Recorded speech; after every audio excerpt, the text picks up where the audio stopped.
The danger when people get involved in Satanism and glorify the devil and put on these parodies, if you will, like at the Grammys, is that they're mocking and blaspheming God while giving glory to the devil.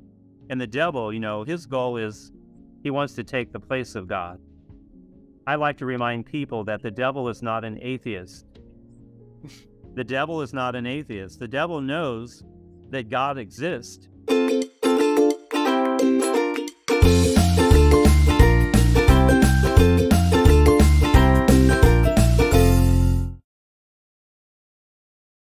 What can you say about the performance of Sam Smith and Kim Petras' Unholy, the Grammy? Have you watched it? Yeah.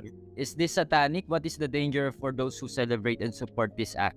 The devil wants to take the place of God. That was his fall. It's the sin of pride. The danger when people get involved in Satanism and glorify the devil and put on these parodies, if you will, like at the Grammys, is that they're mocking and blaspheming God while giving glory to the devil. And the devil, his goal is he wants to take the place of God. I like to remind people that the devil is not an atheist. The devil is not an atheist. The devil knows that God exists, but he wants people to live as if God did not exist. So when people put on these parodies, like at the Grammys, they may think it's just all fun and entertaining. Entertainment, yes. But they're mocking God and either directly or indirectly giving glory and praise to the devil. And that's a very, very dangerous thing to do, because the devil is not anyone's friend. Ultimately, he wants to destroy people's lives.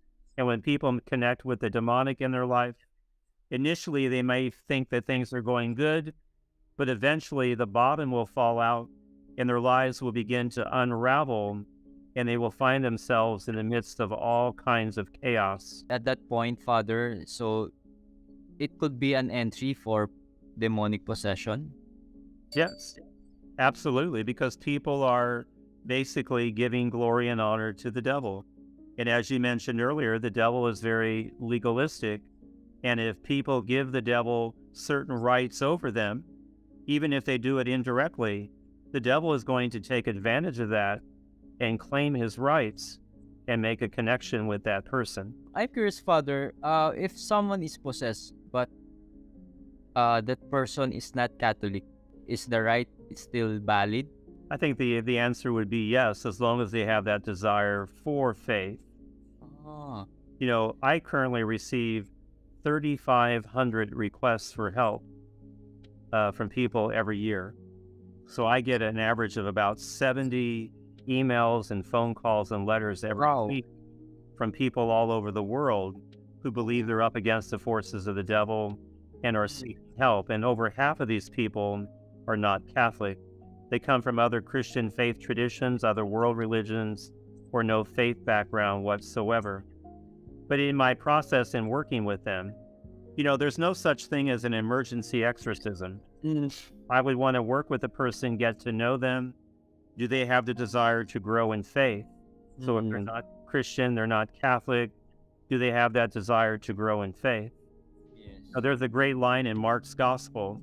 There's a man whose son is possessed, and the disciples are not able to cast the demon out. And, Jesus says, well, only by fasting and prayer can this demon be cast out. But the father says to Jesus, please help my son if you can. And Jesus looks at the man and says, if? The son's convulsing on the ground, the demon is possessing him. But Jesus is not concerned about the boy. He's concerned about the father's lack of faith, which is why it's so important in working with someone who may be possessed, in helping them to discover the importance of faith in their life. Because the father in that gospel story then says to Jesus, Lord, I do believe, help my unbelief. So working with people who may be possessed, I want to focus on their unbelief to help them grow in faith, so that the prayers of the church will truly be more effective in casting the demon out. maybe I would just want to ask this question. Because you've been part of a charismatic community, a Catholic charismatic, and I've heard some exorcist priests says that the gift of tongues is not from the gift of tongues that the charismatic do, the bubbling of sounds, is they are from the devil. What can you say about that, brother? Well, I can just tell you this. I've studied that topic for many years as a theologian, and I can tell you that the gift of tongues in the New Testament, it's actually the Greek word glossolalia. Para magkaroon ka ng access sa content na ito, be part of my Patreon group at i-click mo lang ang gold membership. Ma-access mo na ang buong video talk na ito. Alam mo ba na pag ikaw ay naging part ng aking Patreon group ay matutulungan mo ko makapag-produce pa ng mga high quality content na katulad ng pinapanood mo ngayon, at sobrang makakatulong ito sa ating online evangelization dito sa ministry na ginagawa natin para mas ma-empower nyo ako makapag-produce ng mas marami pang content na alam ko na makakatulong sa inyong pananampalatayang Katoliko. Thank you and God bless.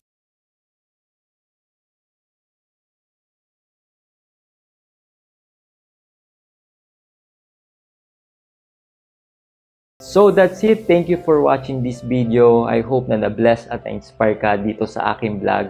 Make sure na i-like mo at mag-comment ka sa baba ng video na to at mag-subscribe ka sa aking YouTube channel para lagi kang updated sa mga bagong vlog na gagawin ko. At huwag mo din kakalimutan na i-like ang aking page. So this been Adrian, Milag, encouraging you to live your life to the fullest. God bless you more abundantly.